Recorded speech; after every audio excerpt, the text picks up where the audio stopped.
आदाब, नमस्कार। मैं फैसल और आप देख रहे हैं नेशनल दस्तक। लगातार बढ़ते कम्युनलिज्म, सांप्रदायिकता पर सरकारों की खामोशी, अदालतों की खामोशी कहीं ना कहीं उन तत्वों को बढ़ावा दे रही है जो लगातार सड़कों पर तांडव मचा रहे हैं, धर्म के नाम पर लोगों को मार रहे हैं। सोचिए, अब इस पर बॉलीवुड के मशहूर म्यूज़िक कंपोज़र AR रहमान ने बड़ा बयान दिया है, जिससे तमाम लोगों को पेट में दर्द हो रहा है। उन्होंने हकीकत बयान कर दी है।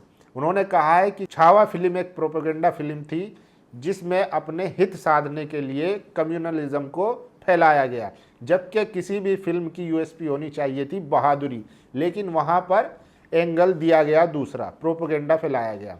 उसके बाद क्या था, जितने भी तथाकथित लिबरल सेक्युलर थे सब AR रहमान के पीछे पड़ गए। सोचिए, वो AR रहमान जिन्होंने भारत के लिए अपने म्यूजिक से ऑस्कर तक लाए, वो AR रहमान जिन्होंने वंदे मातरम को कंपोज किया और पूरा भारत उसको गुनगुनाता है।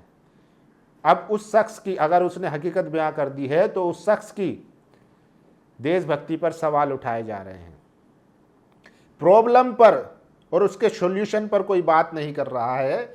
अगर कोई कमी बताता है या मर्ज बताता है तो उसी को आरोपी बना दिया जाता है। ये देश की स्थिति बन चुकी है। और सोचिए, यूपी में एक पहले तो सार्वजनिक रोड पर, सड़कों पर नमाज पढ़ने पर या धार्मिक जुलूस निकालने पर कार्रवाई की जा रही थी। अब तो घरों में नमाज पढ़ने पर मुकदमे हो रहे हैं। योगी जी कहते थे कि सड़कें और रोड नमाज और जुलूस निकालने के लिए नहीं होते हैं। ठीक है, मान लिया, लेकिन उसमें भी देखा सबने कि एक समुदाय को रोक दिया जाता था, मुकदमे FIR, वहीं दूसरी तरफ दूसरे समुदाय के लोग खुलेआम तमाम यात्राएं निकाल रहे थे। लेकिन हद तो तब हो गई जब एक समुदाय उठ के जाता है, पुलिस में शिकायत करता है कि वो अपने घर में नमाज पढ़ रहे हैं। तो क्या अब घरों में भी नमाज पढ़ने पर पाबंदी लगा दी जाएगी? सबसे बड़ा सवाल है। तो ये कुछ खबरें हैं जो इस देश की एकता, संप्रभुता और अखंडता को चुनौती दे रही है, और लगातार ये तत्व लगातार इन चीज़ों को बढ़ावा दे रहे हैं, तोड़ने की कोशिश कर रहे हैं। इनके ऊपर कब NSA और UAPA लगेगा? कोई अगर अपने हक अधिकार की बात करता है, सरकार से सवाल करता है, तो उस पर तुरंत FIR दर्ज करके जेल में डाल दिया जाता है। लगातार सांप्रदायिकता को बढ़ावा दिया जा रहा है। खुलेआम मुसलमानों के नरसंहार के नारे लगाए जा रहे हैं, आह्वान किया जा रहा है। लेकिन मजाल है कि प्रशासन को वो सब दिखाई दे रहा हो। हाँ, अगर घर में नमाज पढ़ रहा है तो वो दिखाई दे जाता है, उस पर कार्रवाई हो जाती है, FIR हो जाता है। तो ऐसी ही कुछ खबरें हैं जो ज़रूरी है इस देश की मजबूती के लिए, अखंडता के लिए, एकता के लिए। वो आज आपको बताऊंगा। देखिए कैसे। अपूर्व भारद्वाज है, उन्होंने लिखा है, छावा का साउंड ट्रैक बनाने वाले AR रहमान ने साफ कहा है, छावा एक कम्युनल फिल्म है, विभाजन पर कमाई करती है, लोगों को मैनिपुलेट करने की कोशिश है। फिल्म की USP बहादुरी होनी चाहिए थी, नफरत नहीं। कम से कम किसी की तो रीढ़ की हड्डी बाकी है। ये AR रहमान है जो भारत के लिए ऑस्कर लाई है। सोचिए, इन्होंने वंदे मातरम जैसे संगीत गाने को कंपोज किया है जो पूरा देश गुनगुनाता है। और देखिए, एक तरफ वो कट्टरपंथी हिंदुत्ववादी संगठन है जो तलवारें बांट रहे हैं, मुसलमानों की लिंचिंग कर रहे हैं, OBC की चुटिया काट रहे हैं, दलितों को जिंदा जला रहे हैं। वहीं दूसरी तरफ ये एक मुस्लिम है, खान सर।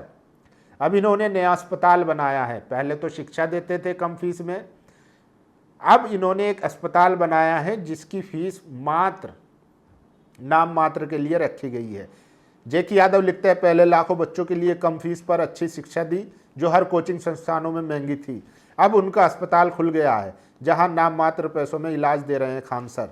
ब्लड टेस्ट मात्र 7 रुपये, ECG मात्र 25 रुपये, एक्सरे मात्र 35 रुपये। खान सर ने बताया कि ये सारे रेट खुद उनकी मां ने तय किए हैं। पूरे भारत में शायद ऐसा कोई प्राइवेट अस्पताल हो जो इतने कम पैसों में इलाज करता हो। सोचिए, खान सर हैं, इन्होंने अस्पताल खोला है, मात्र 7 रुपये में ब्लड टेस्ट करेंगे।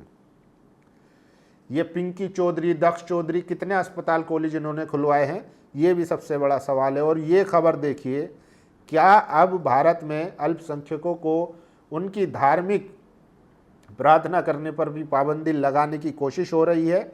मकान में नमाज पढ़ रहे 12 लोग हिरासत में, उसी को लेकर चंद्रशेखर आजाद ने ट्वीट किया है। उत्तर प्रदेश के जिला बरेली के बिसारतगंज थाना क्षेत्र के गांव मोहम्मदगंज में एक निजी मकान में नमाज अदा करने पर 12 लोगों को हिरासत में लिया जाना न सिर्फ अत्यंत शर्मनाक और चिंताजनक है, बल्कि यह संविधान पर भी सीधा हमला है। मुख्यमंत्री योगी आदित्यनाथ जी, यदि कोई कानून व्यवस्था का वास्तविक खतरा नहीं था तो निरोधात्मक कार्रवाई किस आधार पर की गई? क्या अब निजी घर में शांतिपूर्वक इबादत भी पुलिस की अनुमति की मोहताज होगी? ये घटना दर्शाती है कि किस तरह धार्मिक अल्पसंख्यकों की आस्थाओं को शक और दमन की दृष्टि से देखा जा रहा है। हम यूपी गवर्नमेंट से मांग करते हैं कि हिरासत में लिए गए सभी लोगों को तत्काल रिहा किया जाए। इस कार्रवाई के लिए जिम्मेदार अधिकारियों की जवाबदेही तय की जाए। धर्म के आधार पर की जा रही पुलिस या मनमानी पर तत्काल रोक सके। इस वक्त उत्तर प्रदेश की पुलिस सबसे ज़्यादा बदनाम है कि वो किस तरीके से एक तरफा कार्रवाई करती है। यूपी बरेली में एक मकान में नमाज पढ़ने पर 12 लोग पकड़े। सोचिए, पकड़े, जैसे कितना बड़ा गुनाह कर दिया हो, कितने बड़े अपराधी हो, ऐसी खबर चलाई जा रही है। अरे अपने घर में नमाज पढ़ रहे हैं भाई, अब क्या अपने घर में भी नमाज पढ़ने पर पाबंदी लगा दोगे? यूपी के बरेली में खाली पड़े मकान में लोग नमाज पढ़ रहे थे। गांव के लोगों ने पुलिस से शिकायत कर दी। यूपी पुलिस ने नमाज पढ़ने वाले 12 लोगों को शांति भंग करने के लिए गिरफ्तार किया। कोर्ट से इन्हें जमानत मिल गई है। चलो खैर, जमानत मिल गई, लेकिन सोचिए, कल को अगर कोई उठ के आकर कह दे कि ये मस्जिद में नमाज पढ़ रहे हैं और हमें इससे दिक्कत है, तो क्या उस पर भी पाबंदी लगा दी जाएगी? क्या उस पर भी FIR और मुकदमा होगा? तो फिर संविधान जिसमें फंडामेंटल राइट है उसका क्या होगा? वो कहाँ गया? बाबा साहेब ने जो सपना देखा था कि हमारा देश ऐसा होगा जहां हर धर्म जाति के लोग साथ मिलकर रहेंगे, तो क्या अब उस संविधान की भी धज्जियां उड़ाई जा रही है? और ये पुलिस पता नहीं कहाँ से शिक्षा लेकर आ रही है, कहाँ से पढ़कर आ रही है। क्या उत्तर प्रदेश में खासकर तमाम पुलिस अधिकारी जो है संघ की शाखा से निकल कर आ रहे हैं? क्योंकि उनको ना तो संविधान से कुछ लेना है, ना कानून से कुछ लेना है। धाराएं क्या कहती है, क्या कानून कहता है, क्या संविधान कहता है, ये तो सरासर फंडामेंटल राइट के खिलाफ उन्होंने इस तरीके की कार्रवाई कर दी। लेकिन क्या करें, सोचिए। इसीलिए वसीम अकरम त्यागी लिखते हैं, सिर्फ हिरासत में है योगी आदित्यनाथ साहब, इन्हें गिरफ्तार करके जेल में डालिए, इन्हें अदालत से कम आजीवन कारावास की सजा दिलाइए, ताकि दुनिया को पता चल सके कि भारत में भाजपा शासन में धार्मिक अल्पसंख्यकों की धार्मिक स्वतंत्रता कितनी बची है। क्या इस देश की अदालत इस मामले का स्वतः संज्ञान लेकर इन पुलिसकर्मियों से सवाल करेगी जिन्होंने इन्हें हिरासत में लिया है? किस जुल्म में कि वो अपने घर में नमाज पढ़ रहे थे। भाजपा राज के इस नए भारत में आपका स्वागत है, जहां एक समुदाय की इबादत को धीरे धीरे क्राइम बनाया जा रहा है। अपनी घरों में नमाज पढ़ना भी अब अपराध घोषित है। पुलिस आपको गिरफ्तार कर लेगी। ताज़ा मामला यूपी के बरेली के मोहम्मदगंज गांव का है। बाकी मुसलमानों को छोड़ सब त्योहार, धार्मिक यात्रा सड़कों पर ही होगी, मगर कोई कुछ नहीं कहेगा, उल्टा पुष्प वर्षा होगी। बस ये सब कायदे कानून मुसलमानों तक सीमित है। ये दो तस्वीरें, एक तरफ यात्रा निकल रही है और दूसरी तरफ घर में नमाज पढ़ी जा रही है, तब भी उन पर FIR कर दी गई है। तो हम कहाँ से कहाँ जा रहे हैं, ये भी सोचने और समझने की ज़रूरत है। एक तरफ जहाँ दुनिया टेक्नोलॉजी की तरफ जा रही है, तरक्की कर रही है, वहीं दूसरी तरफ आज भी हम हिंदू मुसलमान में उलझे पड़े हैं। इसीलिए भारत के विकास की तरक्की में अगर कोई बाधा है तो वो ये सोच है जो हिंदू, मुस्लिम, दलित, पिछड़ा, आदिवासी के नाम पर नफरत फैला रही है। और कौन लोग हैं वो 5% जो समाज को बांटने की कोशिश कर रहे हैं? वो धर्म के नाम पर दलित, पिछड़ा, आदिवासियों को मुसलमानों से लड़ाएंगे और फिर जाति के नाम पर OBC को दलितों से लड़वाएंगे। यही एक इनका फॉर्मूला है। इसी से ये सत्ता में बनाए रहना चाहते हैं। इसलिए ज़रूरत है जितना भी दलित, पिछड़ा, आदिवासी और अल्पसंख्यक हैं, उन सबको जागरूक होकर एक साथ आना पड़ेगा और अपनी 90% जो संख्या, जितनी जिसकी संख्या भारी उसकी उतनी हिस्सेदारी, अपनी हिस्सेदारी सुनिश्चित कर कर नई सरकार, नया भारत और नया विश्वगुरु बनाना पड़ेगा। वरना पिछले 10-11 सालों में आप देख चुके हैं कि भारत किस तरफ जा रहा है।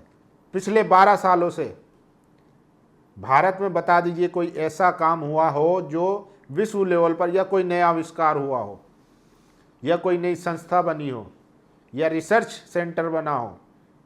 नहीं हो रहा है, बल्कि नए नए दल बन रहे हैं जो नफरत फैलाने का काम कर रहे हैं। बाकी आप लोगों की क्या राय है, आप अपनी राय जरूर दीजिए। शुक्रिया। दस्तक की आपसे गुजारिश है कि अगर इसको बचाना चाहते हैं तो नेशनल दस्तक को सब्सक्राइब करने के लिए रेड कलर के सब्सक्राइब बटन को दबाएं, फिर बेल आइकन की घंटी दबाएं। नेशनल दस्तक को बचाने के लिए बहुत जरूरी है कि हर खबर को शेयर करें, लाइक करें, कमेंट जरूर करें।